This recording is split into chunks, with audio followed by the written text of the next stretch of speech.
তাহলে আজকে হবে অ্যাডজাস্টিং এর লাস্ট ক্লাস। ইউনিভার্সিটি কোয়েশ্চেন 2014 সালে আসছিল 10 মার্কের সি পার্টের একটা অঙ্ক। Using the following information prepare adjusting entries in the books of Shoaib enterprise at the end of the year 2014। এখানে ব্র্যাকেটে বলা হয়েছিল অমিট দ্য এক্সপ্লেনেশন, ব্যাখ্যা লেখা প্রয়োজন নেই। ব্যাখ্যা আমরা লিখি টু অ্যাডজাস্ট করা হলো। এই যে আমরা এক্সপ্লেনেশনটা লিখি, ওটা বলছে যে না লিখলেও চলবে, যেহেতু বলেছে লেখা যাবে না, সুতরাং লিখলে আবার গুণা হবে, এই জন্য লেখার দরকার নেই। অ্যাডজাস্টিং এন্ট্রি আছে এখানে কয়টা? 1 2 3 4 5 6 7 8 9 10টা নাম্বারিং করা আছে। তো আমরা প্রথমে উত্তরপত্রটা রেডি করি। অ্যাডজাস্টিংয়ের জন্য 5 কলাম বিশিষ্ট ছক তৈরি করলাম, সিরিয়াল নাম্বার দিছি। আর অ্যাডজাস্টিং তো একই নির্দিষ্ট তারিখে হয়, এই জন্য সিরিয়াল নাম্বার দিয়ে রাখলাম। পার্টিকুলার্স, রেফারেন্স, ডেবিট টাকা, ক্রেডিট টাকা। নাম্বার 1 প্রথমে বলছে prepaid insurance expired during the year. এখন প্রিপেইড উপরে কোনো ব্যালেন্স ছিল না, এখানে বলল যে 2925 টাকা ইন্স্যুরেন্স খরচ হয়েছে ডিউরিং দ্য ইয়ার, এই চলতি বছরে। তাহলে এই টাকাটারই জাবেদা হবে insurance expenses debit, prepaid insurance credit 2925 টাকা। ব্যাস, যদি উপরে রেওয়ামিল থাকতো সেই রেওয়ামিল দেখে নিতাম যে উপরে প্রিপেইড কত আছে আর এখানে খরচ কত হয়েছে, হিসাব করে তারপরে কিন্তু আমরা টাকাটা বসাতাম। আর এটা হলো সিঙ্গেল ব্যালেন্স, যে উইদাউট ট্রায়াল ব্যালেন্স, রেওয়ামিল ছাড়াই কিন্তু অ্যাডজাস্টিং দেওয়া রয়েছে, এটা আবার সহজ বেশি, এই জন্য এন্ট্রি বেশি দিয়ে দিচ্ছে। নাম্বার 2 আনইউজ অফিস সাপ্লাইজ 425 টাকা। আনইউজ মানে অব্যবহৃত, ব্যবহার হয়নি, তাহলে supplies debit, supplies expense credit 425 টাকা। 3 নম্বরে estimated depreciation of office equipment for the year 5500 টাকা। অফিস ইকুইপমেন্ট এক বছরে 5500 টাকা, এইটা ডিপ্রিসিয়েশন 5500 টাকা অফিস ইকুইপমেন্টের উপরে। তা ডিপ্রিসিয়েশনে যাবে তো আজীবন একটাই, depreciation expenses debit, accumulated depreciation credit. কয় টাকা? 5500 টাকা। Next, the unearned rent has been earned by the year 1250। unearned rent revenue has been earned হয়ে গেছে, তাহলে unearned rent debit, rent revenue credit 1250 টাকা।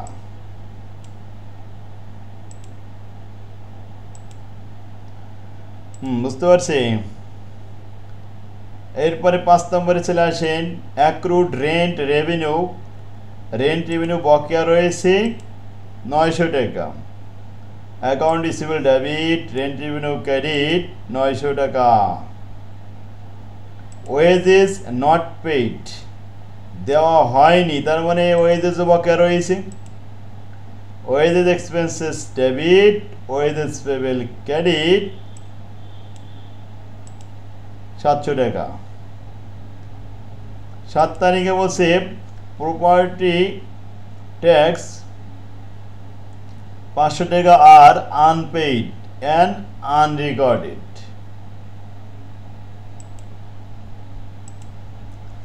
প্রপার্টি ট্যাক্স 500 টাকা আর আনপেইড, দেওয়া হয়নি, লেখাও হয়নি। Tax expenses debit, tax payable credit 500 টাকা। Interest on mortgage, interest expenses debit, interest payable credit 1500 টাকা।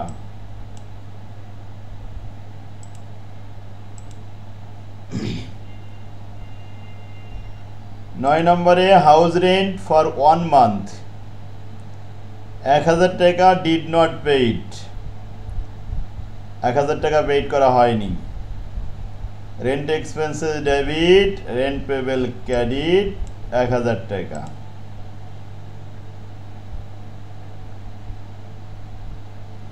9 10 নম্বরে দেখেন interest accrued on note receivable, note রিসিভেবলের উপরে ইন্টারেস্ট বকেয়া রয়েছে, তাহলে এটা ইনকাম। যদি নোট পেবেলের উপরে হতো তাহলে খরচ ধরতে হতো।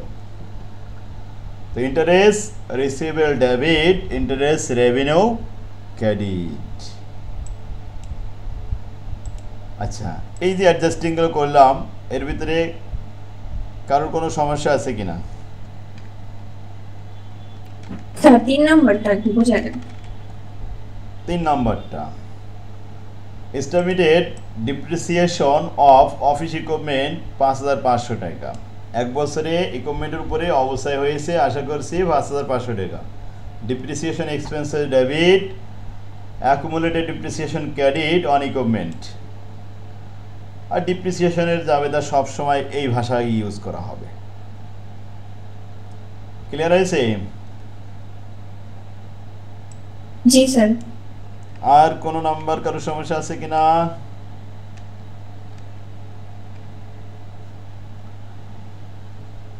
তাহলে আমরা নেক্সট আসি।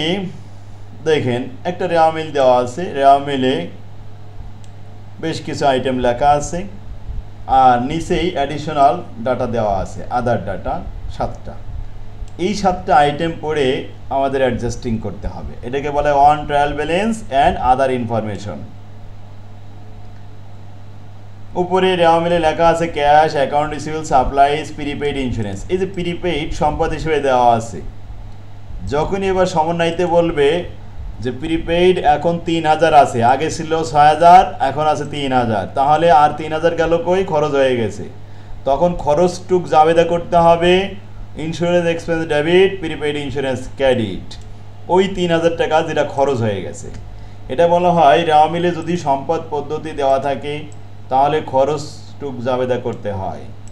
যদি রেওয়া মিলে খরচ লেখা থাকে তাহলে সম্পদটুক জাবেদা করতে হয়। তার মানে যদি এখানে ইন্স্যুরেন্স এক্সপেন্স লেখা থাকতো ডেবিট পাশে 6,000, তাহলে আমরা শুধুমাত্র যতটুক হাতে আসে অব্যবহৃত সেইটা আমরা জাবেদা করতাম।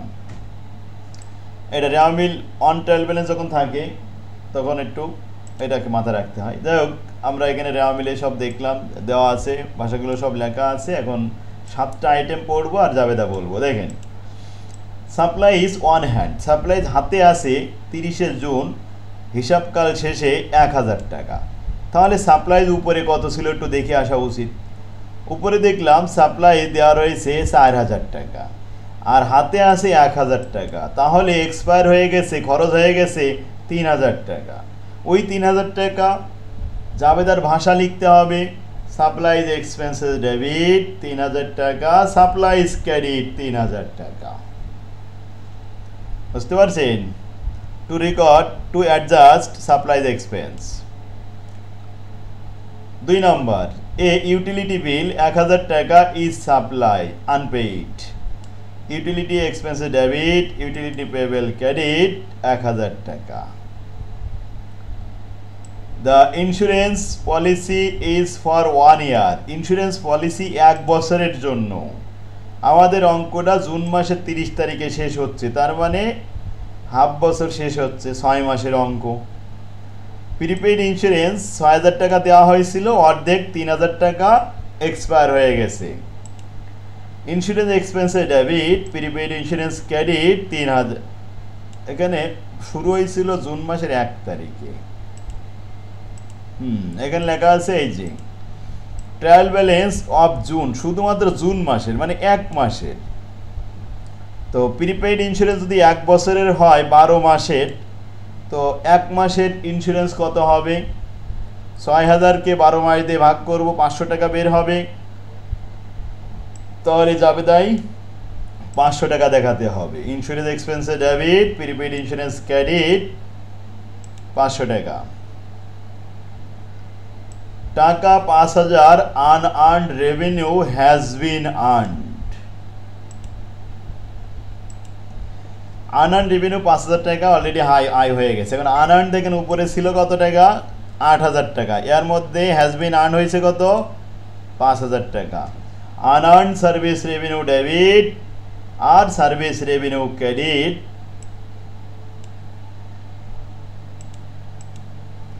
5,000 টাকা। 5 নম্বরে বলছে স্যালারি 4,000 টাকা আর accrued salary expense debit salary payable credit. Office equipment estimated life 5 বছর। অফিস ইকুইপমেন্টের দাম দেখতে হবে রেওয়া মিলে যে সেখানে ছিল 30,000 টাকা। এই 30,000কে 5 বছরে ভাগ করলে 5 ছক 30 6,000 টাকা। এখন 1 বছরে 6,000 টাকা হয়, কিন্তু আমাদের তো 1 মাসের অবস্থায় কত হবে? 1 বছরে 6,000 হলে সেই 6,000কে আবার 12 মাস দিয়ে ভাগ করব। 12 মাস দিয়ে ভাগ করলে অবস্থায় আসবে 500 টাকা। Depreciation expense debit accumulated depreciation credit 500 টাকা। টাকা 2,000 service has been provided on account. সেবা দেওয়া হয়েছে 2,000 টাকা, টাকাটা বকেয়া রয়েছে। Account receive debit service revenue credit 2,000 টাকা। আচ্ছা, বুঝতে কারো অসুবিধা হয়েছে? এই 7টা আইটেম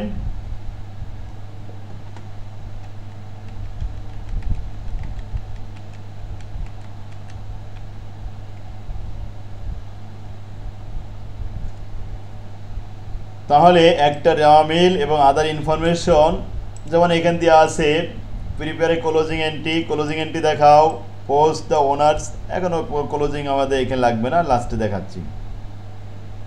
এই যে একটা রেওয়া মিল দেওয়া আছে, আদার ইনফরমেশন দেওয়া আছে, 7টা আইটেম দেওয়া আছে। এই 7টা পড়ে জাবেদা করতে হবে। 18 নম্বরে কোনো রেওয়া মিল দেওয়া নেই, উইদাউট ট্রায়াল ব্যালেন্স। রেওয়া মিল ছাড়াই 9টা আইটেম আছে, 9টা আইটেম করতে পারলে 10 মার্ক। এখানে একটা রেওয়া মিল দেওয়া আছে prepaid insurance, equipment, note payable, unearned revenue এবং সার্ভিস রেভিনিউ। রেওয়া মিলটা কিন্তু মিলানো নেই, তবে ব্যালেন্স দেওয়া আছে। আর আদার ইনফরমেশন পড়তে হবে এখানে 4টা ইনফরমেশন পড়ে জাবেদা করতে হবে, 4টে 4 মার্ক। এটা বি পার্টে আসছিল। 20 নম্বর অঙ্কটা, এখানে 6টা এন্ট্রি দেওয়া হয়েছে, এই 6টা জার্নাল করলে 4 মার্ক, না এটা 10 মার্ক। এই যে সি পার্টের অঙ্ক, এটা 4 মার্কের জন্য 3টা আইটেম দেওয়া হয়েছে 21 নম্বর অঙ্কে। দেখেন অন ট্রায়াল ব্যালেন্স, একটা রেওয়া মিল অ্যান্ড আদার ইনফরমেশন, 7টা আইটেম আছে। এই দুটো requirement, journalise the adjusting entry, give the reversing entry, বিপরীত দাখিলাও দেখাতে হবে। তাহলে আমরা শুরু করি। দেখেন উপরে রেওয়া মিলে তো যা আছে লেখা, এটা আমাদের প্রস্থ যখন পড়বো তখন আরও ক্লিয়ার করা যাবে। প্রথম 1 নাম্বার সাপ্লাইজ অন হ্যান্ড, হাতে আছে মে মাসের 31 তারিখে 2400 টাকা। অঙ্কটা শুরু হয়েছিল শুধুমাত্র মে মাস, 1 মাসের অঙ্ক অফ মে। তাহলে হাতে আছে 2400 টাকা সাপ্লাইজ। উপরে রেওয়া মিল দেখবো সাপ্লাইজ কত কিনা ছিল, 8,000 টাকা। 8,000-এর মধ্যে 2400 আছে, আর বাকি কই গেল? সব খরচ হয়ে গেছে। Supplies expense debit supplies credit 5,600 টাকা। এই ইউটিলিটি বিল 2,000 টাকা is unpaid. Utility expenses debit utility payable credit 2,000 টাকা। The insurance policy is for 1 year. 1 বছরের, কিন্তু আমাদের তো অঙ্ক 1 মাসের। ইন্স্যুরেন্স পলিসিটা কত এখানে দেওয়া আছে? প্রিপেইড ইন্স্যুরেন্স 12,000 টাকা। প্রিপেইড ইন্স্যুরেন্স 12,000 টাকা। তাহলে ইন্স্যুরেন্স এক্সপেন্সে ডেবিট প্রিপেইড ইন্স্যুরেন্স ক্রেডিট 12,000-কে 12 মাস দিয়ে ভাগ করলে 1 মাসে হয় 1,000 টাকা।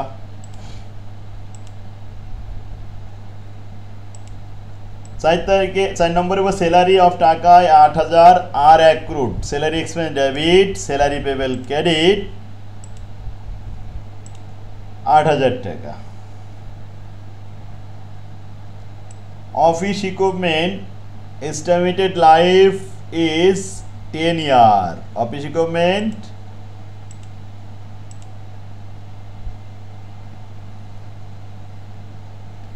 দশ বছরের, তার মানে এখন অবস্থায় হবে 10 বছর দিয়ে আমরা ভাগ করব। অফিস ইকুইপমেন্ট এই 60,000-কে 10 বছর দিয়ে ভাগ করব, 1 বছরে হবে 6,000 টাকা। ওইটাকে আবার 12 মাস দিয়ে ভাগ করব, তাহলে 1 মাসের অবস্থায় 500 টাকা। অবস্থার ভাষা লিখবেন ডিপ্রিসিয়েশন এক্সপেন্সে ডেবিট, অ্যাকুমুলেটেড ডিপ্রিসিয়েশন ক্রেডিট।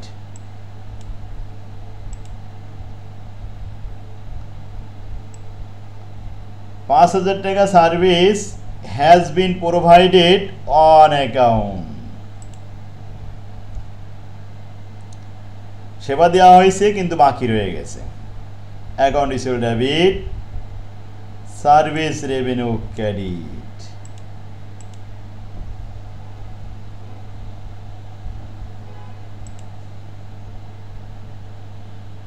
সবাই বুঝতে পারছে?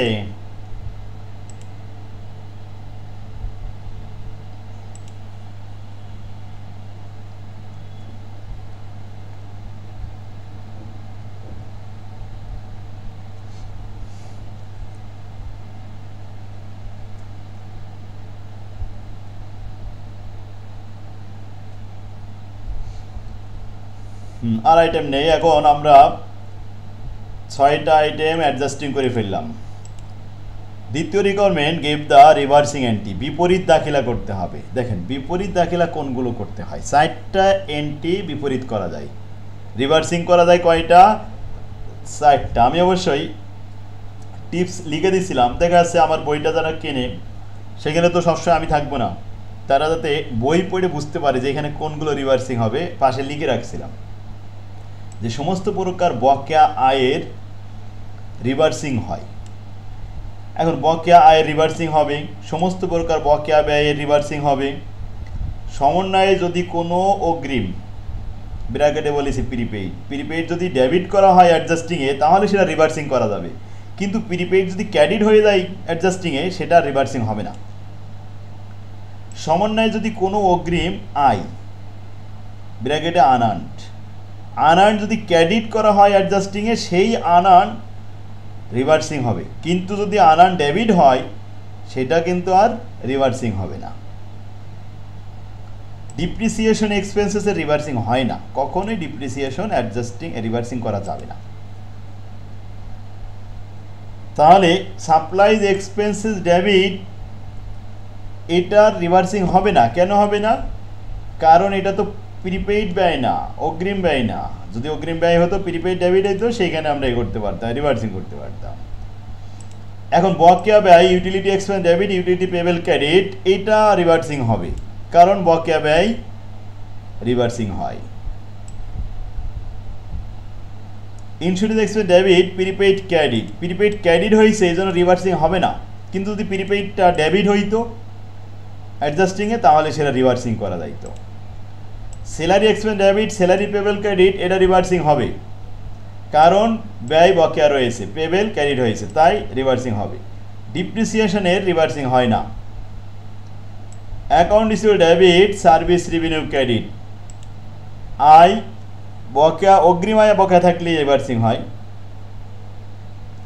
তাহলে এই বকেয়া আয়ের জন্য রিভার্সিং করতে হবে। রিভার্স মানে উল্টাই দেওয়া। দেখেন ইউটিলিটি এক্সপেন্সেস ডেবিট ছিল, পেবেল ক্রেডিট ছিল, ওটা উল্টাই দিলাম, পেবেল ডেবিট এক্সপেন্স ক্রেডিট।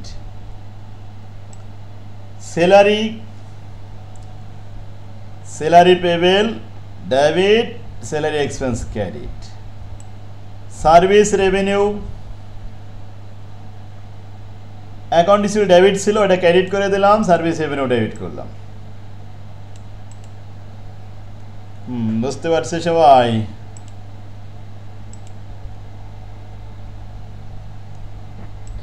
জি স্যার। তাহলে আমরা অ্যাডজাস্টিং মোটামুটি নিয়মগুলো সব শিখে ফেলেছি। এখন একটা বাকি ছিল, টু ট্রায়াল ব্যালেন্সের একটা অ্যাডজাস্টিং বাকি আছে, সেটা 26 নাম্বার। এটা 17 সাল 16 সাল দুইবার আসছিল। এটা দেখলে আমাদের সবগুলো ক্লিয়ার হয়ে যাবে। আগামী ক্লাসে আমরা ওয়ার্কশিট শুরু করব। দেখেন টোটাল ব্যালেন্স উইদাউট আদার ইনফরমেশন, কোনো ইনফরমেশন থাকবে না নিচেই, শুধু বলা হবে journalise the annual adjusting entry. এখন রেওয়ামিল দেওয়া আছে আনঅ্যাডজাস্টেড এবং অ্যাডজাস্টেড। দেখবেন যে আনঅ্যাডজাস্টেডের সাথে যে সমস্ত আইটেম অ্যাডজাস্টেডে একটু টাকার ফিগার পরিবর্তন হবে সেটা জাবেদা হবে, আর যেটা পরিবর্তন হবে না সেটা জাবেদা হবে না। যেমন ক্যাশ আনঅ্যাডজাস্টেডে ছিল 11,000, ওই অ্যাডজাস্টেডেও 11,000, এটার কোনো জাবেদা হবে না। কিন্তু অ্যাকাউন্ট রিসিভেবল আনঅ্যাডজাস্টেডে ছিল 20,000 আর অ্যাডজাস্টেডে হয়েছে 22,500, এখানে তো 2,500 টাকা বাড়ছে, এইটা জাবেদা হবে। কি জাবেদা হবে? ডেবিট আইটেম বাড়লে আবার ডেবিট হয়, অর্থাৎ অ্যাকাউন্ট রিসিভেবল ডেবিট 2,500, আর এর সাথে ক্রেডিট হবে একটা রেভিনিউ। কোন রেভিনিউ? এখানে আমাদের রেভিনিউ খুলতে হবে, সার্ভিস রেভিনিউ থাকতে পারে, কমিশন রেভিনিউ থাকতে পারে, রেন্ট রেভিনিউ থাকতে পারে। তাই ঠিক এর সাথে আমাদের এই 2500 টাকা বাড়ছে, এরকম একটা রেভিনিউ আমরা খোঁজ করি নিচের দিকে পাবো। দেখেন কোন কোন রেভিনিউ পাচ্ছি। তো এখান থেকে শুরু করলাম রেভিনিউ খোঁজ করতে করতে, এখানে পেলাম অ্যাডভার্টিসিং রেভিনিউ ক্রেডিট বৃদ্ধি পেয়েছে, তবে বৃদ্ধি পেয়েছে 2500 টাকারও বেশি। সমস্যা নেই, একই পকেটে দুইজনের টাকা থাকতেই পারে, তাই আমরা এখানে অ্যাডভার্টিসিং রেভিনিউ ক্রেডিট করলাম 2500 টাকা। 2500 টাকা যদি আমি বাদ দিই, দেখেন 58,600 আর 62,700, 62,700 থেকে 58,600 বাদ দিলে ডিফারেন্স কিন্তু 4100, আমাদের লাগবে 2500। তো 4100 থেকে 2500 টাকা মাইনাস করে নিয়ে নিলাম, আরও 1600 টাকা অগ্রিম উদ্বৃত্ত থেকে গেল, ওটা পরে আরেকজনের সাথে মিলে যাবে। তাহলে আমাদের জাবেদার ভাষা হলো account receivable debit, advertising revenue credit, এই যে সেটা লিখে দিলাম 2500 টাকা। এবার আসেন পরের সেন্টেন্সটা, আর্ট সাপ্লাইজ আগে ছিল 8,600, পরে দেখি 5,000-এ নেমে গেল, 3600 কমে গেল, তার মানে খরচ হয়ে গেছে। Art supplies expenses debit, art supplies credit. তাহলে এক্সপেন্স আমাদের নিচেই দেখলাম আর্ট সাপ্লাইজের সাথে মিলেছে 3600 টাকা। Art supplies expense debit, art supplies credit, বাস ওকে। নেক্সট প্রিপেইড ইন্স্যুরেন্স 3 টাকা করে, 3 নাম্বার 3350 ছিল, পরে কমে গেছে 2500 নেমে আসছে। তো কমে গেছে, তো এখন ইন্স্যুরেন্স প্রিপেইড যদি কমে যায় তার মানে খরচ হয়ে গেছে। ইন্স্যুরেন্স এক্সপেন্সের ডেবিট, প্রিপেইড ইন্স্যুরেন্স ক্রেডিট। এই ইন্স্যুরেন্স এক্সপেন্স ভাষাটা নিচে আমরা পাবো, এই যে দেওয়া আছে ইন্স্যুরেন্স এক্সপেন্সের ডেবিট কয়শো টাকা কমেছে, বিয়োগ করে দেখলাম 800 টাকা। ইন্স্যুরেন্স এক্সপেন্স ডেবিট 800 টাকা, প্রিপেইড ইন্স্যুরেন্স ক্রেডিট 800 টাকা। প্রিন্টিং ইকুইপমেন্ট 60,000 টাকায় আছে, এটা কোনো কমেনি বাড়েনি, ওটা ওই অবস্থায় থাক, ইনটেক অবস্থায়। অ্যাকুমুলেটেড ডিপ্রিসিয়েশন আগে ছিল 28, পরে হয়েছে 34, তাহলে 6000 বৃদ্ধি পেয়েছে। Depreciation expense debit, accumulated depreciation credit 6000 টাকা, নিচেই দেখেন মিলে গেছে। তারপরে আসেন অ্যাকাউন্ট পেবেল কিন্তু 5,000-5,000-ই আছে, কোনো পরিবর্তন ঘটে নাই। ইন্টারেস্ট পেবেল আগে ছিল না, আগে ছিল 0, এখন হয়েছে 150 টাকা, তার মানে interest expenses debit, interest payable credit. এরপরে নোট পেবেল, নোট পেবেল আগের মতোই আছে সেম, তাহলে যাবে তা হবে না। নেক্সট আনআর্ন অ্যাডভার্টিসিং 7200 টাকা ছিল, 5600 চলে আসছে, কত কমে গেছে? 1600 কমে গেছে। তাহলে আনআর্ন অ্যাডভার্টিসিং ডেবিট আর অ্যাডভার্টিসিং রেভিনিউ ক্রেডিট, এই সেই অ্যাডভার্টিসিং রেভিনিউ এই সাথে মিলে গেল। এরপরে আসেন স্যালারি এক্সপেন্সেস, যেমন স্যালারি পেবেল বাড়ছে 1300 টাকা, নিশ্চয়ই খরচ হয়েছে, না হলে বাড়লো কী করে? Salary expenses debit, salary payable credit 1300 টাকা, আর আইটেম নেই, ব্যাস সবগুলো ক্লিয়ার। আমি নাম্বারিং করে দিয়েছিলাম, ওই একের সাথে এই 1 মিলল, এই 2-এর সাথে এই 2 মিলে গেল, এই 3-এর সাথে এই 3 মিলে গেল, এইভাবে, তাহলে আর কোনো আইটেম বাদ থাকলো না। আচ্ছা, আপনাদের বুঝতে কারো অসুবিধা হয়েছে?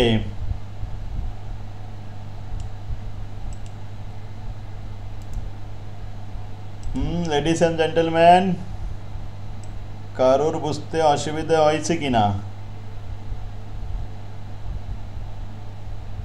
তার মানে সবাই বুঝতে পারছে, এই তো।